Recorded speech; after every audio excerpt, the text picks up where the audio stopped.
BRS party ఓడుతుంది అని అనుకున్నారా? అసలు ఓడలేదండి. అధికారంలో ఇప్పుడు బీఆర్ఎస్ లేదు, అవును. కాంగ్రెస్ ఉంది. 4,000 ఇస్తాం, 2,500 మహిళలకు ఇస్తాం, స్కూటీలు ఇస్తాం, ల్యాప్టాప్లు ఇస్తాం. అన్ని ఇస్తున్నారంట కదా. ఎక్కడ ఇస్తున్నాడండి? మొన్న కేరళ వెళ్ళి మేము అన్ని ఇచ్చిన 6 గ్యారెంటీలు అని చెప్తున్నాడు. నేను ఆశ్చర్యపోయినా, తెలంగాణ ప్రజలు కూడా ఆశ్చర్యపోయారు. బీఆర్ఎస్ ఉన్నప్పుడు కూడా ఆర్టీసీని మొత్తం నిర్వీర్యం చేసిండ్రు. ఆయన ఏం చేసిండు? ఫ్రీ బస్ అని పెట్టి మీ దగ్గర నుంచి లాగుతున్నాడు. ఇప్పుడు మగవాళ్ళ దగ్గర అంతా తీసుకొని ఆర్టీసీని ఇక్కడ లంక బిందెలు ఉందా అనుకోని దొంగలు ఆలోచిస్తారండి. మీకు ఇచ్చేటప్పుడు సర్ప్లస్ లో ఉండే, ఇప్పుడు 7 లక్షల కోట్ల అప్పు భారాన్ని తెలంగాణ ప్రజల మీద పెట్టిరా అని చెప్పేసి. తెలంగాణ రాష్ట్రాన్ని ఒక 10 సంవత్సరాల ముందు, 12 సంవత్సరాల ముందున్న తెలంగాణని ఇప్పుడు తెలంగాణని మనం పోల్చుకోగలుగుతామా? కేసీఆర్ గారే డిజైనర్ అయ్యిండు, కేసీఆర్ గారే ఇంజనీర్ అయ్యిండ్రు, ఆయన మోడల్ ప్రకారంగానే కట్టిండ్రు. ఇంజనీర్ ని కూడా ఇన్ఫ్లుయెన్స్ చేసి లేదు ఇట్లా కట్టాలని అన్నందుకే అది కూలిపోయింది. ఆ డిజైన్ లో ఏం పొరపాటు ఉందండి? ఏం పొరపాటు జరిగింది? Hi friends, this is Pradeep Devasari, welcome to our channel. Friends, ఇప్పుడు మనతో పాటు ఉన్నారు Shailaja garu, ex trust Hanuman temple board member. మేడంతో మాట్లాడి బీఆర్ఎస్ పార్టీకి full supporting and BRS party member. So మేడంతో మాట్లాడి మరిన్ని విషయాలు తెలుసుకుందాం. నమస్తే మేడం. నమస్తే అండి.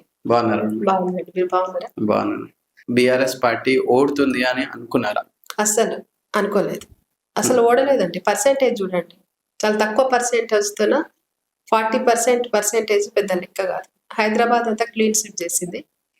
ఇది పెద్ద ఓటమి కాదు. ప్రజలు కొంచెం చిన్న మార్పు కోరుకున్నారు అంతే. ఇప్పుడు ఒక్క మార్కుతోటైనా ఫెయిలే, 10 మార్కులతోటైనా ఫెయిలే. సో అధికారంలో ఇప్పుడు బీఆర్ఎస్ లేదు, కాంగ్రెస్ ఉంది. సో మరి ఎందుకు అట్లా బీఆర్ఎస్ అయ్యింది అనుకుంటుంది? మార్పు అండి. ఎవరైనా రేవంత్ రెడ్డి చెప్పిన మాట చాలా ఎక్కువ హామీలు ఇచ్చి 4,000 ఇస్తాం, 2,500 మహిళలకు ఇస్తాం, స్కూటీలు ఇస్తాం, ల్యాప్టాప్లు ఇస్తాం, ఏదో చేస్తాడు. మరి అన్ని ఇస్తున్నాడంట కదా. ఎక్కడ ఇస్తున్నాడండి? చెప్తున్నాను, మీకు తెలిస్తే చెప్పండి. ఎవరికి ఒక్కరికైనా ఇచ్చిందా? అసలు వేరే రాష్ట్రాల దగ్గర కూడా పోయి మేము అన్ని సక్రమంగా ఇస్తున్నాం. అదే నాకు అనిపించింది. మొన్న కేరళ వెళ్ళి మేము అన్ని ఇచ్చిన 6 గ్యారెంటీలు అని చెప్తున్నాడు. నేను ఆశ్చర్యపోయినా, తెలంగాణ ప్రజలు కూడా ఆశ్చర్యపోయారు. ఎక్కడ ఒక్క హామీ కూడా ఇవ్వలేదు. ఫ్రీ బస్ అని పెట్టిండు. చూడండి, ఫ్రీ బస్ అని చెప్పేసి అసలు అదొక హామీ కానీ కాదండి.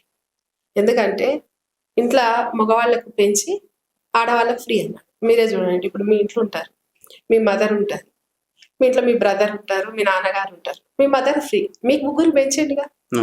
మీ జేబు నుంచి లాక్కొని మీ అమ్మగారు ఫ్రీ అంటున్నారు. ఇది ఎట్లా ఫ్రీ అవుతుంది? ఇంకా దోపిడీ. ఇదొక రకమైన దోపిడీ. ఇది ఫ్రీ బస్ కాదు, ఇది కూడా ఒక ఫ్రాడ్ అని అంటున్నాను నేను. మోసపూరితమైన హామీలు ఇచ్చిండు. ఈ మోసపూరిత హామీలను ప్రజలు నమ్మి ఓట్లు వేసిండ్రు. కానీ ఇప్పుడు బాధపడుతున్నారు. ఇప్పుడు ఆర్టీసీకి బకాయిలు చాలా ఉన్నాయి. ఇప్పుడు ఈ ఫ్రీ బస్ భారం కూడా ఆర్టీసీ మీద పడుతుంది. దాని తర్వాత ఆర్టీసీని అప్పుడు బీఆర్ఎస్ ఉన్నప్పుడు కూడా ఆర్టీసీని మొత్తం నిర్వీర్యం చేసిండ్రు. ఇప్పుడు మేము రివైవ్ చేస్తున్నాం, వాళ్ళు ఖరాబ్ చేసిండ్రు, మేము అభివృద్ధి చేస్తున్నాం అని చెప్పేసి అంటారు. నిజంగా అభివృద్ధి చేస్తున్నాడేమో, ప్రజల పైసలతోనే చేస్తున్నాడు. నేను చెప్పినా కదా ఇప్పుడే.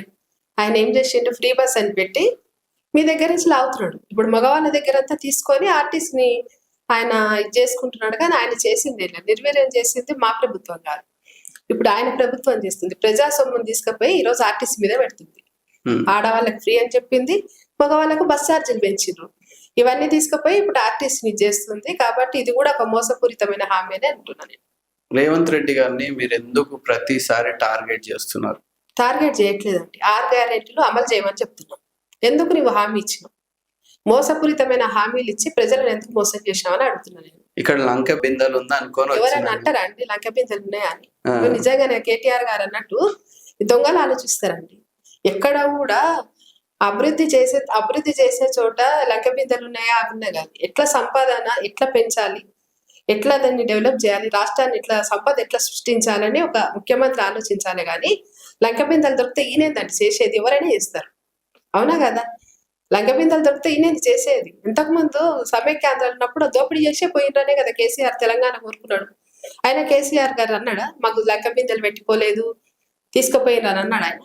ఒక ముఖ్యమంత్రి మాట్లాడాల్సిన మాటలేనా ఇవి? మీకు ఇచ్చేటప్పుడు సర్ప్లస్ లో ఉండే ఇప్పుడు 7 లక్షల కోట్ల అప్పు భారాన్ని తెలంగాణ ప్రజల మీద పెట్టిరా అని చెప్పేసి అప్పు చేసిందని ఎవరన్నారండి?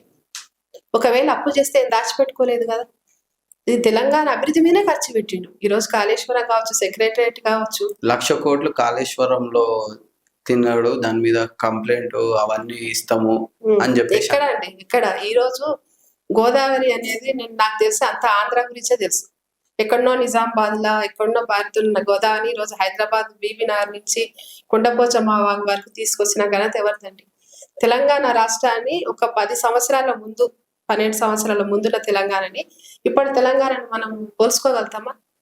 ఎంత ఎడారి ఉండే కాళేశ్వరం ద్వారానే కదా ఈ రోజు కాంగ్రెస్ నాయకుల పంటలు కూడా వాళ్ళు అక్కడ నాయకుల పంటలకు కూడా కాళేశ్వరం నీళ్ళే వాడుకుంటున్నారు. మరి ఈ రోజు ఏ విధంగా చెప్తారు? ఓ పెద్ద బిల్డింగ్ కట్టండి మీరు, ఒక చిన్న పొరపాటు జరుగుతుందండి, చిన్న క్రాక్ వస్తుందో ఏదో వస్తుంది, దాన్ని ఎందుకు అంత భూతద్దంలో పెట్టి చూపిస్తున్నారు? సరి చేయండి, దాన్ని బాగా చేయండి. అది బాగా చేయలేనంత ప్రాబ్లం ఉంది. అది వీళ్ళు చేస్తున్నారు. ఇప్పుడు కేసీఆర్ గారే డిజైనర్ అయ్యిండు, కేసీఆర్ గారే ఇంజనీర్ అయ్యిండ్రు, ఆయన మోడల్ ప్రకారంగానే కట్టిండ్రు. ఇంజనీర్ ని కూడా ఇన్ఫ్లుయెన్స్ చేసి లేదు ఇట్లా కట్టాలి అని అన్నందుకే అది కూలిపోయిందని వాళ్ళు అంటున్నారు. తప్ప దేశంలోనే ఒక ప్రతిష్టాత్మకంగా ఏర్పరిచారు కాళేశ్వరం డ్యామ్. ఆయన ఎంతో ప్రణాళికాబద్ధంగా తెలంగాణ సస్యశ్యామలం కోసం, పంటల కోసం, నీళ్లు నిధులు నియామకాలు అనే కాన్సెప్ట్ తోనే తెలంగాణ తీసుకొచ్చిన గనుడు కేసీఆర్ గారు. నీళ్లు సస్యశ్యామలంగా ఉండాలని కాళేశ్వరం డిజైన్ చేసి ప్రజలకు అందుబాటులో, పంటలకు అందుబాటులో, ఎక్కడ చూసినా కూడా చెరువులు నిండి ఉండాలనే కాన్సెప్ట్ తో చేసిన దాన్ని కావాలని కాంగ్రెస్ వాళ్ళు భూతద్దంలో పెట్టి చూపిస్తున్నారు. ఎక్కడ కూడా ఏం జరగలేదు. చిన్న చిన్న పొరపాట్లను వీళ్ళు మాత్రమే చేస్తున్నారు. ఆ డిజైన్ లో ఏం పొరపాటు ఉందండి? ఏం పొరపాటు జరిగింది? ఈ రోజు నడుస్తున్నాయి కదా, పంప్ లైన్లు నడుస్తున్నాయి, నీళ్లు వారుతున్నాయి. అప్పుడు కూడా స్టార్టింగ్ ఎలక్షన్స్ కి ముందు కూడా పంప్ హౌస్ లు మునిగిపోయినాయి, మొత్తం వాటర్ వచ్చేసి అటు సైడ్ ఎవరిని రానియలేదు. సైడ్ ఏం విపరీతమైన వానలు, ఎక్కడైనా పంటలు పండేటప్పుడు వానలు వచ్చినప్పుడు ఎక్కడైనా మునుగుతాయి. అది కొత్త ఏం కాదు కదా. పంప్ హౌస్ లు మునగొద్దు కదా. మునగదు చెప్తున్నా కదండి. చిన్న పొరపాటును వీళ్ళు పెద్దగా చేసి చూపించారు. నేనేమంటున్నా, మీరు పెద్ద బిల్డింగ్ కడతారు, చిన్న పొరపాటు జరిగితే దాన్ని మళ్ళీ సర్దిద్దుకోమా, మళ్ళీ దాన్ని ఏదో రిపేర్ చేస్తారు కదా. ఇప్పుడు మెయిన్ గా బిల్డింగ్ లా పిల్లర్లు అనేది చాలా ఇంపార్టెంట్. అవును, ఆ పిల్లర్లే కరెక్ట్ లేకపోతే ఎన్ని పిల్లర్లు పోయినాయి? ఎన్ని పోయినాయి? అన్ని పోయినాయా? 2 పిల్లర్లు పోయినాయి. ఆ రెండింటిని మీరు సర్చ్ చేయమని చెప్తున్నాం కదా, ఎందుకు చేస్తలేరు మీరు? అక్కడ కూడా మేమే ఏదో చేసినట్టుగా క్రియేషన్ చేసి మీరు చెప్తున్నారు, మీరు ఎందుకు బాగా చేస్తలేరు దాన్ని? కావాలని ఇది వక్రబుద్ధితోన వక్రంగా ఆలోచించి ఈ రోజు మా మీద రుద్దుతున్నారు. మా గవర్నమెంట్ ఉంటే అది కూడా సరి చేస్తుంటే కావాలని ఇది కాంగ్రెస్ ప్రభుత్వం మా ప్రభుత్వం మీద వేస్తున్న నిందన. అంతేగాని ఇక్కడెక్కడ జరిగింది. చెరువుల గురించి కేసీఆర్ గారి కన్నా ఎక్కువ రేవంత్ రెడ్డి గారు ఆలోచిస్తున్నారు. అందుకే చెరువులను హైడ్రా అని చెప్పేసి రక్షిస్తున్నాము, ఇన్ని వేల కోట్ల భూమిని మేము కాపాడినాము అని చెప్పేసి అంటున్నారు. మూసి కూడా అందుకే చేస్తున్నాము అని చెప్పేసి అంటున్నారు. దానికి మీరేమంటారు? హైడ్రా అనేది వాళ్ళ తమ్ముడు తిరుపతి రెడ్డి ఇల్లు కూడా హైడ్రా కిందికే వస్తుంది, పట్నం మహేందర్ రెడ్డి ఇల్లు కూడా హైడ్రా కిందికి వస్తుంది. ఎందుకు మీ నాయకులు అది గులగొట్టుకోకుండా, నీ తమ్ముది గులగొట్టకుండా ఈ రోజు పేద ప్రజల ఇల్లు గులగొట్టి హైడ్రా మీద ఒక డ్రామా క్రియేషన్ చేస్తున్నాడు రేవంత్ రెడ్డి. ఇక్కడ హైడ్రా చేయడంలో తప్పులేదండి. సుందరీకరణ, మూసీని డెవలప్మెంట్ కు ఎప్పుడు కూడా బీఆర్ఎస్ ప్రభుత్వం, కేసీఆర్ గారు, కేటీఆర్ గారు ఎప్పుడు దానికి విరుద్ధంగా మాట్లాడతలేరు. ప్రజలను అక్కడ ఇండ్లు తీసేసి మీరు ఏదో డెవలప్మెంట్ మీద ఇది చేస్తున్నారు, చేయడంలో తప్పు లేదు. కానీ గతంలో ప్రజలకు మనం హామీ ఇచ్చినాం, వాళ్ళు ఉండడానికి నివాసమైన కేంద్రాలను ఉంచండి, ఉన్నదానితోనే మీరు దాన్ని సరి చేసుకుంటూ కూడా డెవలప్ చేయొచ్చు. మీరు కావాలని ప్రజలను భయభ్రాంతులను చేసుకుంటూ ఇక్కడ డబ్బు ఉన్నోళ్ళని లేని వాళ్ళని కూడా వేరు చేసి వాళ్ళకి నచ్చిన పేదవాళ్ళ మీద చూపిస్తున్నాం హైడ్రా అనేది. ఎందుకు వాళ్ళ తిరుపతి రెడ్డి ఇల్లు తెలుస్తలేదండి? లేదా పట్నం మహేందర్ రెడ్డి కాలేజ్ కూడా ఉంది కదా, ఓవైసీ కాలేజ్ ఉంది కదా, ఎందుకు వాళ్ళ అన్ని అడ్రస్ తెలుస్తలేవా? దారి తెలుస్తలేదా పోవడానికి? ఎందుకు పేద ప్రజల ఇళ్లను మాత్రమే ఎందుకు చేస్తున్నాడు? హైడ్రా అనే భూతాన్ని పెట్టి ప్రజలను భయభ్రాంతులకు గురి చేసుకుంటూ తన పబ్బం గడుపుకుంటున్నాడు.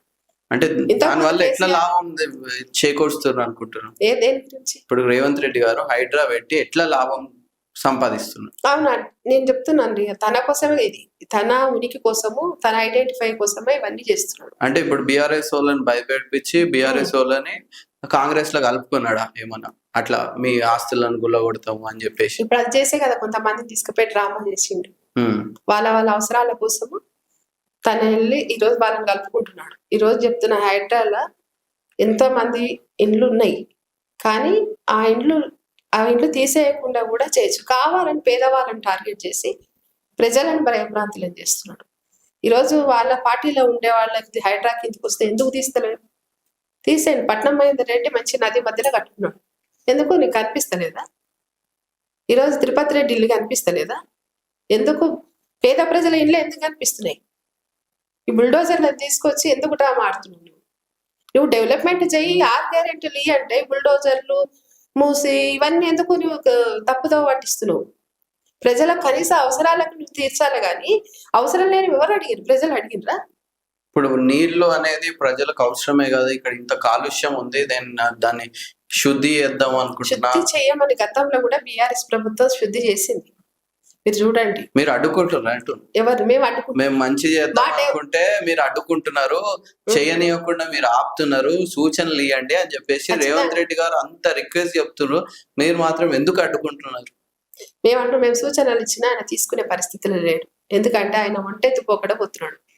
ఈ రోజు మేము అంటున్నాం, పేద ప్రజల ఇల్లు కూలగొట్టకుండా బుల్డోజర్లతో తీసేయకుండా మీరు మూసిని డెవలప్ చేయండి అంటున్నాం. మీరు చేసినదే ఈ మూసీది ప్లాన్. మీరే ఏంది బఫర్ జోన్ అని మీరే నిర్ణయించారు. బఫర్ జోన్ లో ఇల్లులు ఉండొద్దు, ఈ రివర్ బెడ్ లో ఇల్లు ఉండొద్దు అని మార్కింగ్ డిమార్కింగ్ అన్ని కూడా బీఆర్ఎస్ హయాంలో అయింది. మేము ఏం చేయలేదు, ఇప్పుడు దాన్ని అమలు పరుస్తున్నాము అని చెప్పేసి మా నాయకుడు కేసీఆర్ గారు కూడా కేటీఆర్ కూడా మూసీ మీద ప్రత్యేకంగా దృష్టి పెట్టిండు. కానీ మేము ఎప్పుడు ప్రజల ఇండ్లను డిస్టర్బ్ చేయాలనుకోలేదు. మేము ఒకటే అడుగుతున్నాం, మేము ఇంత చేసిన ఇప్పుడు ఈ 10,000 ఇండ్లనే నువ్వు ఎంత కూలగొట్టాలనుకుంటున్నావు?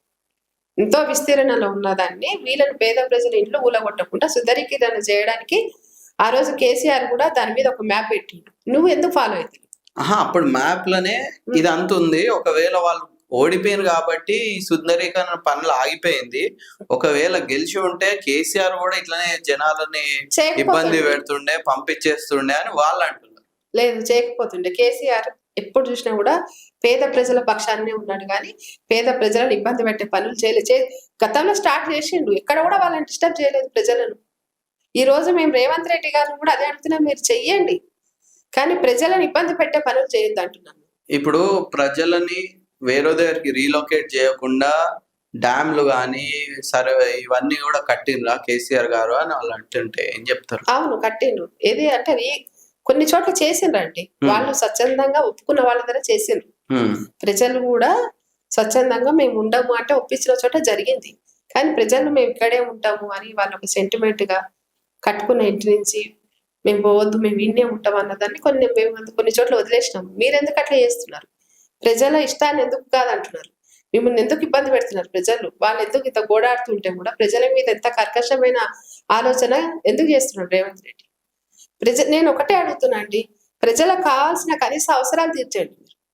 మీరు ముందు 6 గ్యారెంటీలు అమలు చేయండి. మీరు ఏం సూచన చేస్తున్నారు? మీరు రేవంత్ రెడ్డి గారికి సూచన చేయండి అంటున్నారు కదా, ఏమేమి సూచనలు చేస్తారు? పాయింట్ వైజ్ చెప్పండి. మేము చెప్తున్నాము, చెప్పండి. మీరు మూసీని డెవలప్ చేయడంలో మేము ఏమి అడ్డురాము. మా నాయకులు కేసీఆర్ గారు, కేటీఆర్ గారు, హరీష్ అన్న వాళ్ళు ముగ్గురు చెప్తున్నారు మేము అడ్డు కాదు, దాని గురించి మేము కూడా మీకు సపోర్ట్ చేస్తాము అంటున్నారు. మేము చెప్పేది ఒకటే, ఈ బుల్డోజర్లు పేద ప్రజల మీద ప్రయోగించకండి. మీరు చేసేది ఏదైనా డెవలప్మెంట్ పేద ప్రజల ఇంట్లో కూలగొట్టకుండా చేయండి. ఖచ్చితంగా మా గవర్నమెంట్ పేద ప్రజల పక్షాన్ని నిలబడుతుంది. మేము పోరాడతాం, కొట్లాడతాం. మీకు చేసేటందుకు మేము స్కోప్ ఇస్తున్నామో మీరు చెయ్యండి, కానీ మేము మాత్రం దీనికి వ్యతిరేకం. ప్రజల ఇంట్లో కూలగొట్టి చేస్తా అంటే మాత్రం మేము ప్రజల ఇల్లు కూలగొట్టకుండా ఎట్లా చేయాలంటే చేయొచ్చండి. ఎట్లా చెప్పండి, మీరు మీ సూచన చెప్పండి. అంటే మేము ఒకటే అడుగుతున్నాం, దానికి కూడా ఒక ప్రణాళిక ఉంటది, దాన్ని ఫాలో కండి. ఇంతకుముందు కేసీఆర్ గారు చేసిన ప్రణాళికలు ఉన్నాయి, మీరు అది ఫాలో కండి. ఇప్పుడు అక్కడ నైట్ ఎకానమీ చేస్తే ఆ మూసీ ప్రాంతం అభివృద్ధి చెందుతుంది. మధ్యలో చాలా నైట్ టైం ఎకానమీ అనేది క్రియేట్ చేస్తాము.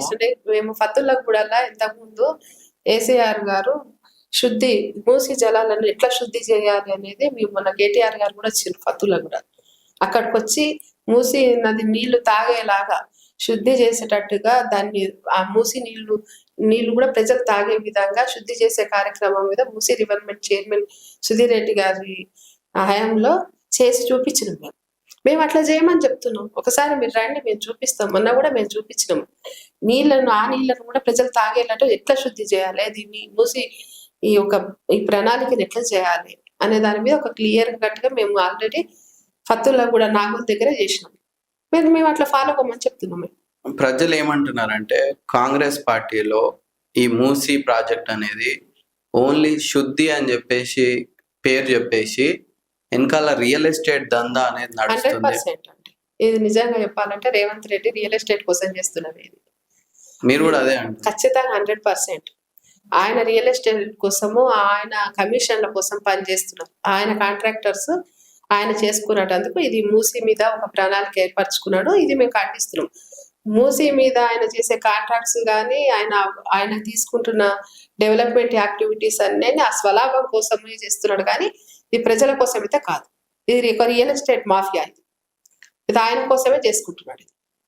ఇది బిఆర్ఎస్ హయాంలో భూమిలో కబ్జా చేయడము, భూమిలో మొత్తం బిఆర్ఎస్ పార్టీ వాళ్ళు ధరణి అని పెట్టేసి మొత్తం వాళ్ళ సైడ్ పెంచుకొని ఫుల్ అవినీతి చేసిన అంటారు.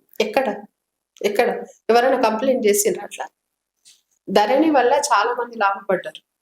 ఎందుకంటే ఎక్కడ కూడా కబ్జాలు జరగలేదు, ఎవరివి వాళ్ళకే ఉన్నాయి. ఇంతకుముందు అన్యక్రాంతమైనవి, కానీ ఈసారి అసలు ధరణి వల్ల ఎవరి భూమిలో వాళ్లకు ఒక పద్ధతి ప్రకారంగా ధరణి అనే దాంతో అందరికి ఒక కాన్ఫిడెన్స్ తో ఉన్నారు రైతులు. కానీ ఈ ధరణి అనేసి భూభారత్ అని పెట్టిండు. ఇప్పుడు ఈయన కబ్జాలు చేయాలి, అవన్నీ లాక్కోవాలని చూస్తారు. ఎక్కడ కూడా ఏ రైతు కూడా ధరణి వల్ల ఇబ్బంది పడలేదు. పడ్డట్టు ఎవరన్నారంటే చాలా అవకతవకలు ఉన్నాయి ధరణి. అది ఓన్లీ ఆయన కేసీఆర్ చేసిన పనులు ఓన్లీ రేవంత్ రెడ్డికి మాత్రమే తప్పు కనిపిస్తాయి.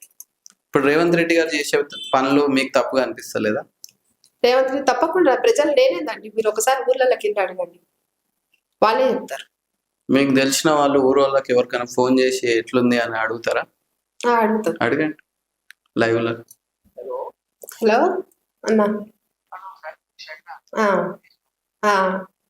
అన్నా ఒకటి విషయం, స్పీకర్ ఒకటి ఉన్నట్టుగా చెప్పాలి. ఇప్పుడు ఒకప్పుడు కాంగ్రెస్ గవర్నమెంట్ బాగుందా, బిఆర్ఎస్ గవర్నమెంట్ ఉన్నప్పుడు బాగుండేనా రైతులకి? చెప్పన్నా. నేను కూడా రైతునే ఎంత చెప్తున్నా, ఇప్పటికన్నా అప్పుడే కొంచెం రైతులకు మేలు జరిగిందని నా భావన. ఎందుకన్నా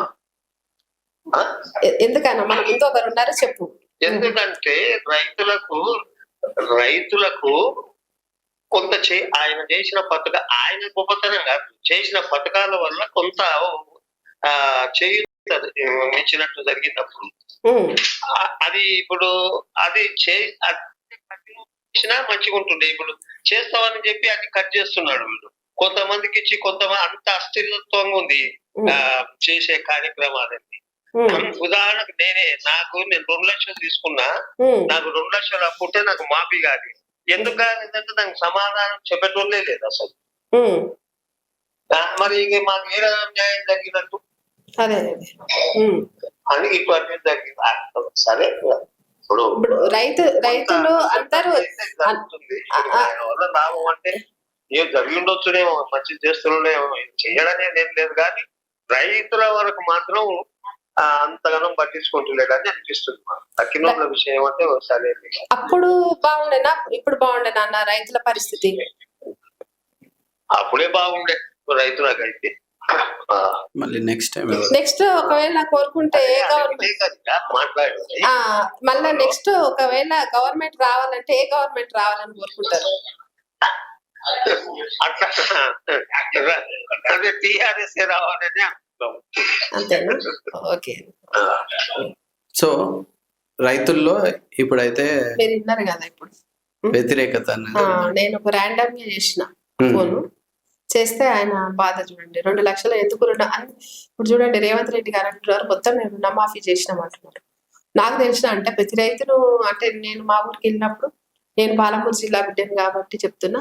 మా ఊర్లో అంతెందుకండి కొడంగల్ కాలేదు, రేవంత్ రెడ్డి నియోజకవర్గం నుంచి ఎమ్మెల్యే అయిందో అక్కడ కూడా పూర్తి స్థాయిగా ఎక్కడ కూడా రుణమాఫీ కాలేదు.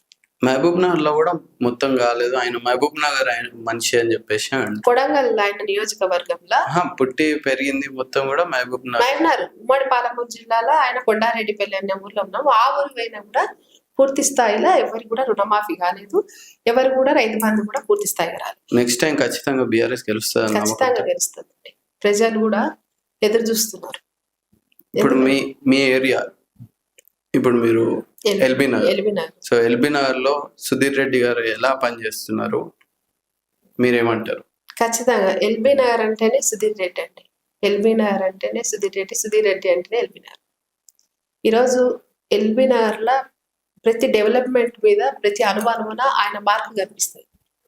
ఈరోజు ఎక్కడ లేనన్ని పార్కులు ఎల్బీ నగర్ నియోజకవర్గంలో, ఎక్కడ లేని ఫ్లైఓవర్స్ కూడా ఎల్బీ నగర్లోనే ఉన్నాయి. అవన్నీ సుధీర్ రెడ్డి గారి హయాంలోనే జరుగుతున్నాయి.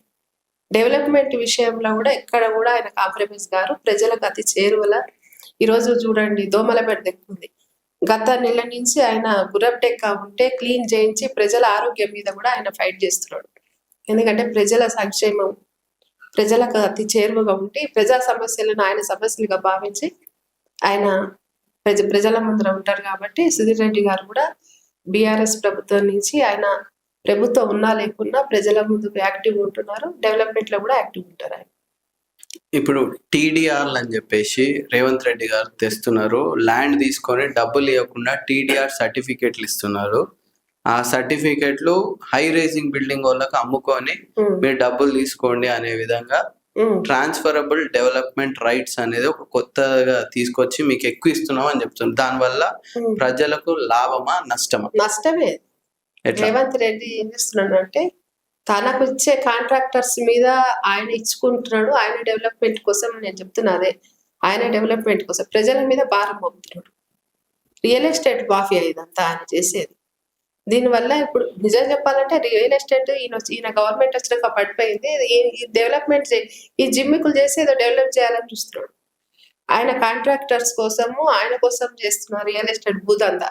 ఆయన పని అది కదా, ఇది ప్రజల మీద మోపడమే, ఇది ప్రజలకు సమస్యనే. ఇది రియల్ ఎస్టేట్ పడిపోయింది అని బీఆర్ఎస్ చెప్తుంది, కానీ రియల్ ఎస్టేట్ ఇంకా మంచిగా ఉంది, ముందటి కన్నా డెవలప్ అయ్యింది అని చెప్పేసి వాళ్ళు అంటారు. మీరు నిజంగా ఒక యాంకరే కదా, నిజంగా మీరు ఒప్పుకుంటారా? అంటే మీ పరంగా మీరు ఒప్పుకుంటారా? రియల్ ఎస్టేట్ లేక ప్రజలు ఎంత గోడాడుతున్నారు? అప్పుడున్న భూముల రేట్లు ఉన్నాయా?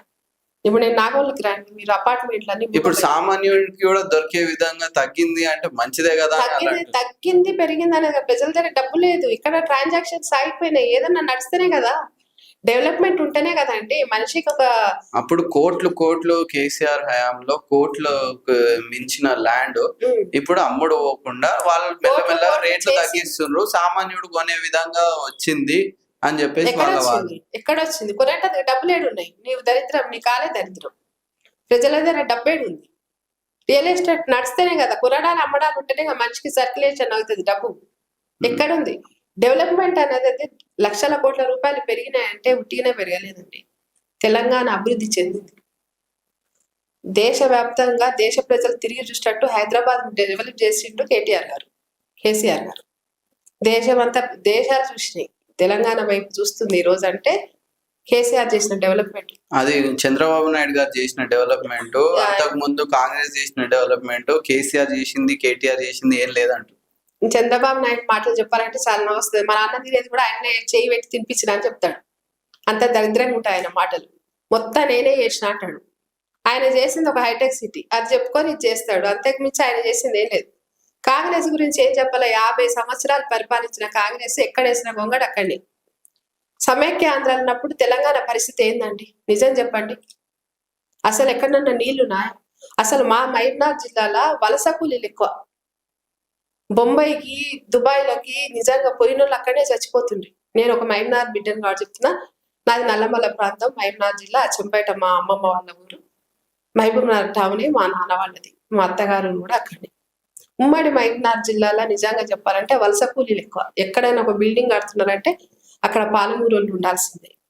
దేశాలు పోతుండ్రి, బొంబాయిలకు పోయి అక్కడ పోయి కట్టి బిల్డింగులు కట్టి నిజంగా ఎడారి లాంటి ప్రాంతాన్ని కేసీఆర్ వచ్చినాక మిషన్ కాకతీయ, మిషన్ భగీరథ అని చెరువులు పూడికతీతలు తీసి ప్రజలకు వాటర్ కెనాల్స్ అన్ని అందించి ఈరోజు మహబూబ్నగర్ జిల్లాలో ఎక్కడ లేని రేట్లు ఉన్నాయి భూములకి. నిజంగా చెప్పాలంటే మాకు తినడానికి తిండి కూడా లేని రోజులు చూసినాం. కానీ ఈ రోజు మహబూబ్నగర్ జిల్లా అంత డెవలప్ అయింది. అది ఓన్లీ కేసీఆర్ చేసింది. బీఆర్ఎస్ ప్రభుత్వం వచ్చినాకనే జరిగింది డెవలప్మెంట్. ఖచ్చితంగా ఇది అక్కడ ప్రజలను అడిగినే చెప్తారు. ఇప్పుడు కేసీఆర్ హయాంలో గుట్టల్ని తవ్వేసి రియల్ ఎస్టేట్ చేసి మస్తు సంపాదించారు అని చెప్పేసి ఇక అంటారండి. అనకుండా ఎట్లుంటాడు? ఇప్పుడు ఆయనకి ఏం పని లేదు. ఇక రేవంత్ రెడ్డి ఏమంటాడు చెప్పండి? ఏదో ఒక నింద వేయాలి కదా. ఇప్పుడు నేను ఒక మాట చెప్తున్నా అండి, ఆయన పెయింట్ వేసుకుంటుంటే మస్తు సంపాదించిండు. ఆయన పుట్టి పెరిగినప్పుడే వచ్చిందా జూబ్లీహిల్స్ లో ఇల్లు? పెయింట్ వేసుకున్నకి ఎందుకు ఉంటుంది జూబ్లీహిల్స్ లో ఇల్లు? నువ్వెట్లా సంపాదించిండు? ఒక మనిషి డెవలప్ అయితే అందుకే సంపాదించినట్ట. కేసీఆర్ అభివృద్ధి చేసిండు, తెలంగాణనే అభివృద్ధి చేసిండు. నువ్వేం చేసినావు 3 ఏళ్ల నుంచి వచ్చి? నీ మాటలు తప్ప నీ చేతలు తప్ప, నీకు చేతలు లేవు, మాటలే ఉన్నాయి. ఓన్లీ తిట్టడం. సభలు పెడతావు, కేసీఆర్ తిట్టాలి, కేటీఆర్ తిట్టాలి, అందుకోసమే పెడతావు సభలు. అసెంబ్లీ పెడతావు, తిడతావు, సభలు పెడతావు, తిడతావు. ఇప్పుడు రేవంత్ రెడ్డి గారు రివెంజ్ రాజకీయం చేస్తున్నాను అనుకుంటున్నారా? అప్పుడు ఆయనని అరెస్ట్ చేపించి లోపల చేపించి అరెస్ట్ డ్రోన్ కెమెరాలు పెట్టి ఒక నాయకుడు, ఒక ముఖ్యమంత్రి స్థాయి వ్యక్తి ఇంటి ఫామ్ హౌస్ కాడ డ్రోన్ కెమెరాలు పెట్టి అరెస్ట్ చెప్తే రక్షిస్తారా? చేసే పనులను లంగ పనులు చేసి నన్ను ఏమనొద్దంటే ఎట్లా ఒప్పుకుంటారు? నువ్వెందుకు అట్లాంటి పనులు చేసినావు? చేసినావంటే అరెస్ట్ చేసిండ్రు. తప్పు చేస్తే అరెస్ట్ చేయకపోతే ఏం చేస్తారు? నువ్వు ఎవరి పని చేయకుండా అట్లే ఉంటారా? మరి ఇప్పుడు కేసీఆర్ గారు తప్పు చేసిన అని చెప్తున్నారు, మరి ఎందుకు అరెస్ట్ చేస్తారు? ఎందుకు చేస్తారా? ఏం లేదు, ఆడ క్లీన్ చేయట్. అక్కడ ఈయన వేసిన నిందలు తప్ప కేసీఆర్ గారి మీద, కేటీఆర్ గారి మీద ఎటువంటి అలిగేషన్స్ లేవు. ఈయన సృష్టించలేదు తప్ప. ఎలిగేషన్స్ ఉన్నాయి కాబట్టే సొంత కూతురు బయటికి వచ్చి కొత్త పార్టీ పెట్టుకొని ఉంది. మీ కూతురే మిమ్మల్ని ఒప్పుకుంటలేదు అంటుంది. ఒక చూడండి, మన ఇంట్లో 4 ఉంటామండి. మీరే మీ ఇంట్లో మీ బ్రదర్ ఉంటాడు, అక్క ఉండొచ్చు.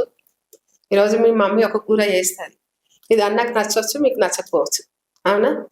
ఎందుకు అన్నకు చేసిన అవానికి విషయం చేసినావు, నాకు ఎందుకు చేయలేదని మనం ఇంట్లో అమ్మతోనే కొడుతుంది. ఫ్యామిలీ అన్నాక చిన్న చిన్న గొడవలు అనేది కావాలి. ఆమె వచ్చినంత మాత్రంలో అక్కడ ఏదో పెద్ద ఇది ఉన్నట్టు కాదు. ఒకవేళ కవితక్క గారు ఒకవేళ 10 సంవత్సరాల ఉన్నప్పుడే రూలింగ్ పార్టీ ఉన్నప్పుడు ఇట్లాంటి విషయాలు జరిగినట్టే మేము హర్షిస్తుంది. పార్టీ పోయినాక బయటకు వచ్చింది, ఆమె ఊరి కోసం ఆమె పాకులాడుతుంది. పార్టీ కోసం కష్టపడితే ఆమె కోసం ఎవరు ఉండట్లేదు, మీ వల్లనే నేను మొత్తం కూడా ఇంత ఆగమైపోయినా అని చెప్పేసి ఆమె ఆవేదన పడుతుంది అని చెప్పి. నేను కవితక్క గురించి చెప్పేటంత గొప్పదాన్ని కాకపోవచ్చు, ఎంతైనా వాళ్ళది ఒక ఫ్యామిలీ. కేసీఆర్ గారు కవితక్కని నువ్వు విడదీసి చూడను, అదొక ఫ్యామిలీ ఇష్యూ. కేటీఆర్ గారు కూడా చెప్పారు, కుటుంబం అన్నాక చిన్న చిన్న పొరపాట్లు ఉంటాయి, చిన్న చిన్న ఇష్యూస్ ఉంటాయి. అది ప్రతి ఇంట్లో చిన్న స్థాయి నుంచి పెద్ద స్థాయి వరకు ఉంటాయి. అక్క బయటకు వచ్చిన దానికి రకరకాల కారణాలు ఉండొచ్చు, కానీ దాని భూతద్దంలో పెట్టి ప్రతిపక్ష నాయకులు పదే పదే విమర్శిస్తున్నారు. కుటుంబంలో జరిగే చిన్న ఇష్యూస్ మీద పైకి వచ్చింది. ఆమె రాజకీయ ఉనికి కోసం ఆమె ఆరాట పడుతుంది. నేను కవితక్క గారిని అన్నిటంత స్టేజ్ లేకపోయినా క్వశ్చన్ అడుగుతున్నాను. మీరు 10 ఏళ్ళు పరిపాలన రూలింగ్ ఉన్నప్పుడు ఎందుకు క్వశ్చన్ చేయాలి? అప్పుడే మార్చుకుంటుండే కదా మీ కేసీఆర్ గారు కానీ కేటీఆర్ గారు. నీకు సపోర్ట్ లేదు అంటున్నారు. యావత్ తెలంగాణలో బీఆర్ఎస్ పార్టీ కార్యకర్తలు కానీ, కేటీఆర్ గారు కానీ, కేసీఆర్ వాళ్ళ తండ్రి, అన్న, మిగతా వాళ్ళ ఫ్యామిలీ మెంబర్స్ ఆమెకు అండగలేరంటే ఎవ్వరు కూడా నమ్మరు. ఎంత ఆరాటపడ్డారు ఆమె కోసం అనేది అందరికీ తెలుసు. కానీ ఆమె ఈరోజు అట్లా తీసుకోకపోవడానికి, అట్లా మాట్లాడడానికి ఎన్నో ఈక్వేషన్స్ ఉండొచ్చు. రాజకీయ ఈక్వేషన్స్ ఏమున్నాయో తెలియదు. కాబట్టి నేను ఆ విషయం మీద ఎక్కువ మాట్లాడాను. అది ఒక ఫ్యామిలీ ఇష్యూగా చూస్తాను. కవిత గారు బయటికి రావడం వల్ల బీఆర్ఎస్ పార్టీ నెక్స్ట్ టైం గెలవదు అని చెప్పేసి అంటున్నారు. నేను ఒక మాట చెప్పాలా, బీఆర్ఎస్ కవిత ఎవరు? కేసీఆర్ కూతురుగానే మనకు తెలుసు. కవితక్క కాదు ఇక్కడ, ఓన్లీ కేసీఆర్. ఆయనను చూసే ఓటేస్తారు. ఇక్కడ కూడా కేటీఆర్ గారు, కవితక్క గారు కాదు, ఓన్లీ తెలంగాణ తెచ్చిన గానుడు. తెలంగాణ కోసం దీక్షా దివాస్ చేసి తన ప్రాణాలను కూడా తృణప్రాయంగా వదిలేటందుకు ఆ రోజు అట్లా చేసిన ఆయనని మాత్రమే చూస్తారు. ఈరోజు తెలంగాణ అంటే కేసీఆర్ గారు మాత్రమే. ఒక కేసీఆర్ కూతురుగానే నాకు కవితక్క తెలుసు, నాకు ముందు కేసీఆరే తెలుసు. తెలంగాణ కోసం పోరాడిన యోధుడు ఆయన, అంత గొప్ప వ్యక్తి ఆయనేనండి. ఒక బ్రాండ్ కేసీఆర్ గారు అంటే ఒక బ్రాండ్. తెలంగాణ తెచ్చిండు, ప్రాణత్యాగం చేయనిక పోయిండు. ఇంకా ఇంతకన్నా ఆయన తర్వాతనే ఎవరైనా, ఆయన కూతురైనా ఎవరైనా. ఇప్పుడు కోట్లు కోట్లు డబ్బులు తీసుకుంటుండో, శాలరీ తీసుకుంటుండో, కానీ అసెంబ్లీకి రావట్లేదు కేసీఆర్ అని చెప్పేసి అంటారు. దానికి ఏం చెప్తారు? ఎందుకు వస్తూనే ఉన్నాడు కదా, వచ్చినప్పుడు వచ్చిండు అంటారు, పోయిండు అంటారు. రావాల్సిన పని ఉంది, చేసిండు కదా. నువ్వేం చేస్తావో చూపించు, ఆయన వచ్చి చేసేదానికి ఏముంది. ఆయన వాళ్ళ మిగతా నాయకులు వస్తున్నారు కదా, వచ్చే టైంలో వస్తాడు. నువ్వు వస్తున్నాడు అంటేనే పెద్ద భయపడుతూ, ఆయన వచ్చిన అరగంటకే మళ్ళీ వచ్చిండని దాన్ని ప్రాపగండ చేస్తావు, మళ్ళీ రాలేదని ప్రాపగండ చేస్తావు. మరి నీకు వస్తున్నాడని భయమా, వస్తలేడని భయమా? దేనికి భయపడుతున్నావు? వస్తాడు వచ్చే టైంకి. నువ్వు రాకపోతేనే ఇట్లా మాట్లాడుతున్నావు. ఆయన వస్తే వేరే ఉంటుంది. కేసీఆర్ గారు వచ్చిందంటే వేరే ఉంటుంది. ఆయన రంగంలో దిగిందంటే పెద్ద పెద్ద రాజశేఖర్ రెడ్డి, చంద్రబాబు నాయుడు లాంటి వాళ్ళనే ఆయన ఎదుర్కొన్నాడండి. రేవంత్ రెడ్డి ఆయన ముందు నథింగ్, జీరో. అది పెద్ద లెక్కన తీసుకోడు కేసీఆర్ గారు. ఇప్పుడు ఓల్డ్ సిటీలో కూడా మొత్తం డెమాలిషన్స్ అవుతుంది, కానీ ఎంఐఎం వాళ్ళు వచ్చి ఆపిస్తే జిహెచ్ఎంసీ వాళ్ళు ఆగిపోయి ఎలకాలు తిరగడం, వెళ్ళిపోవడం చూసినాం. దాన్ని ఎట్లా చూడొచ్చు? కాంగ్రెస్ ఎంఐఎం కి భయపడుతుందా? భయపడుతున్నారు కూడా. ఎందుకంటారు? మద్దతు ఇస్తున్నారు కదా ఎంతో అంత. రేపు జిహెచ్ఎంసీ ఎలక్షన్స్ లో ఏమైనా మద్దతు తీసుకుంటాడేమో. మరి ఆయన విడదీయరని బంధం ఎప్పుడైనా కాంగ్రెస్ పార్టీది. అంటే ఇప్పుడు కేసీఆర్ గారు ఉన్నప్పుడు ఎంఐఎం సపోర్టే, ఇక్కడ ఉన్నప్పుడు ఎంఐఎం సపోర్టే. ఎవరు పవర్ ఉన్నా కూడా అది అలవాటు కదా, వాళ్ళకి అలవాటు కాబట్టి తీసుకుంటున్నారు. ఇప్పుడు కేసీఆర్ గారు ఎప్పుడు ఎవరికేం భయపడే వ్యక్తి కాదు. ఆయన ఏమి ఎవరి మద్దతు తీసుకునే వ్యక్తి కాదు. ఎక్కడ కూడా ఏ పొత్తు పెట్టుకొని గెలిచిన వ్యక్తి కూడా కాదు. ఆయన వన్ అండ్ ఓన్లీ ఆయన కేసీఆర్ గారు. ఆయన ఏదో పొత్తు పెట్టుకోవడం అంటే ఒక మంచి సోదర భావంతో వాళ్ళతో కలుపుకపోయింది, కానీ అంత పూర్తి స్థాయిగా వాళ్ళకి లొంగిపోయి మాత్రం ఉండకపోతుండే. ఇప్పుడు నెక్స్ట్ మళ్ళీ కేసీఆర్ గారు వస్తే ఎంఐఎం సపోర్ట్ తోటి ఉంటారు అనుకుంటారా, లేకపోతే ఇండివిజువల్ గా ఉంటారా? ఇండివిజువల్ గానే ఉంటారండి, ఇండివిజువల్ గానే ఉంటారు. ఇప్పుడు రంగనాథ్ గారు హైడ్రా అని చెప్పేసి అంటున్నారు, అది మీకు ఎట్లా అనిపిస్తుంది? కరెక్ట్ చేస్తున్నా అనిపిస్తుందా? రంగనాథ్ గారు పూర్తి స్థాయిగా రేవంత్ రెడ్డి మనిషి చెప్తున్నా కదా, ఆయన కూడా కొంతమంది కనిపిస్తున్నారు ఆయనకి. తిరుపతి రెడ్డి ఇల్లు కనిపిస్తలేదు, అడ్రస్ తెలియదట. మరి ఆ పట్నం మహేందర్ రెడ్డి తెలియదట. మీరు అన్నట్టు అది అంటారు ఆయన ఎంఐఎం వాళ్ళ అడ్రస్ తెలియదు. మరి ఏందో మరి ఆయన పేద ప్రజల ఇళ్ళే కనిపిస్తున్నాయి అంటే ఆయన గమనించండి మీరు.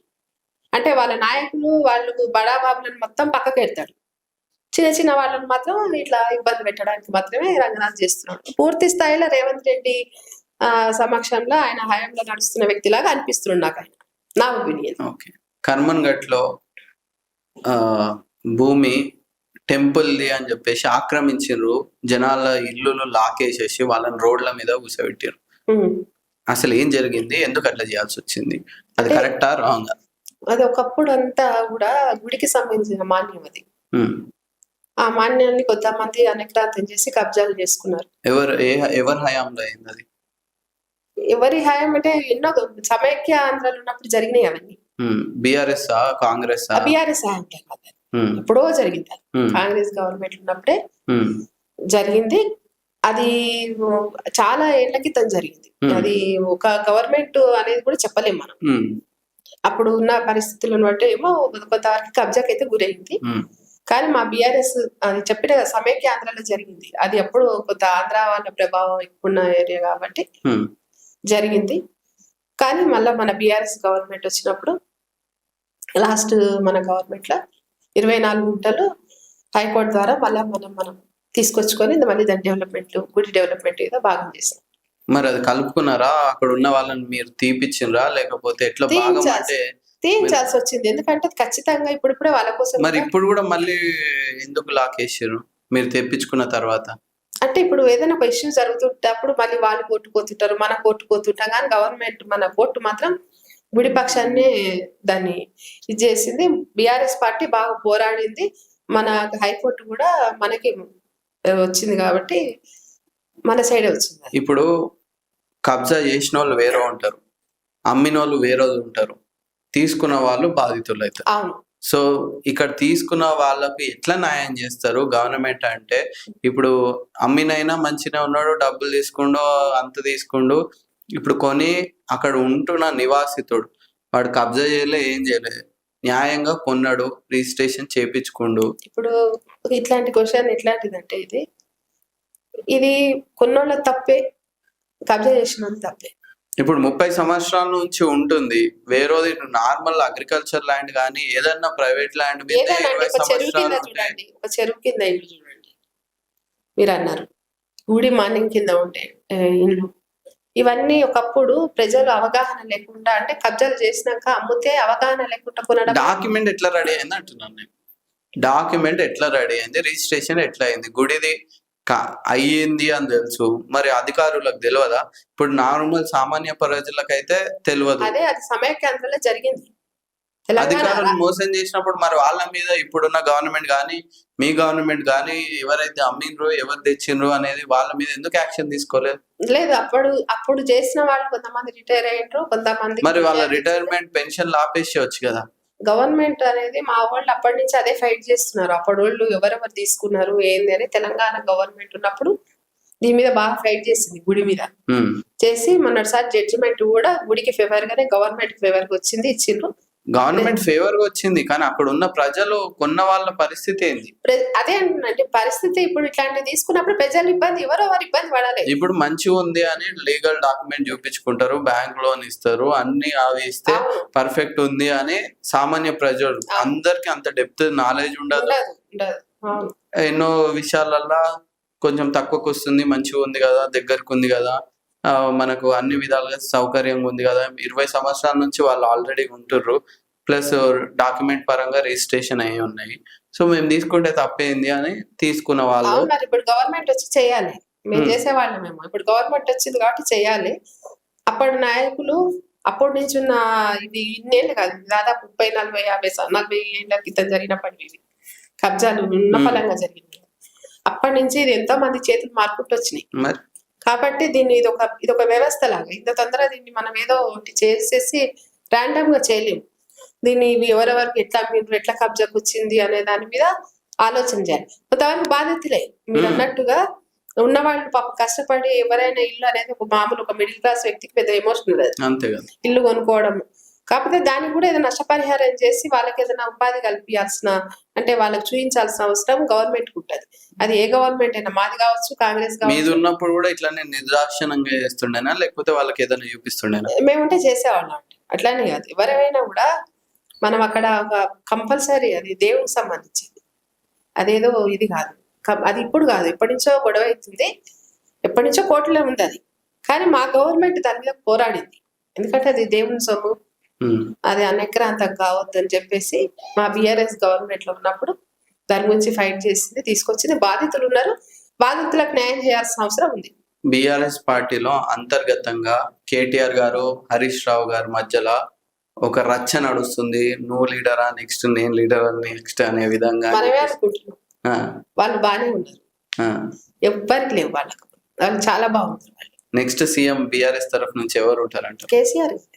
కేసీఆర్ గారి తర్వాత కేసీఆర్ నిర్ణయిస్తాడు. మనం ఎవరు చెప్పడానికి? నేను మామూలే కాదు. మీకు ఎవరై ఉంటే బాగుంటుంది అనిపిస్తుంది? నాకు ఎవరు అని కాదు, ఆటోమేటిక్ గా కేటీఆర్ గారు చాలా యాక్టివ్ ఉంటారు, ఆయనకు ఒక నాయకత్వ లక్షణాలు ఉన్నాయి, హరీష్ అన్న కూడా ఉన్నాయి. వాళ్ళిద్దరు కలిస్తే చాలా అద్భుతాలు సృష్టిస్తారు, ఇంకా డెవలప్ చేస్తారు. నాకు తెలిసినంత వరకు కేసీఆర్ గారు మళ్ళీ ఒక 10-15 ఏళ్ళు ఆయన్నే ఉంటాడు. మేమైతే ఆయన్నే కోరు, కేటీఆర్ గారు, కేసీఆర్ గారు, హరీష్ రావు గారు అనేది అది కేసీఆర్ గారు నిర్ణయిస్తారు. నేను అంత గొప్పదాన్ని కాదండి. మీరు కేసీఆర్ గారిని కలిసినారు, కేటీఆర్ గారిని కలిసినారు, హరీష్ రావు, ముగ్గుట్ల ఎవరెవరితో ఎట్లా మాట్లాడినారు, ఎట్లా మీకు ఎవరు బాగా అనిపించింది? కేసీఆర్ గారు. ఏం మాట్లాడారు? మంచిగా, ఆయన అసలు ఆయన ఒక పుస్తకం, లైబ్రరీ, అంత గొప్ప వ్యక్తి. నిజంగా చూస్తేనే ఆశ్చర్యం, నేను అట్లా చూసుకుంటే ఉండిపోయినా. ఆయన అద్భుతమైన వ్యక్తి. నిజంగా చెప్పాలంటే నా దృష్టిలో ఆయన ఒక కారణ జన్ముడు.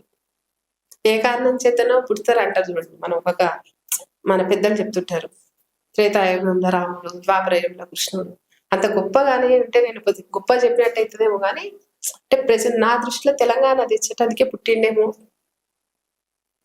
ఒక పెద్ద పుస్తకము అది అదే చదివినా ఎంత ఇది ఉంటుంది, అట్లాంటి వ్యక్తి.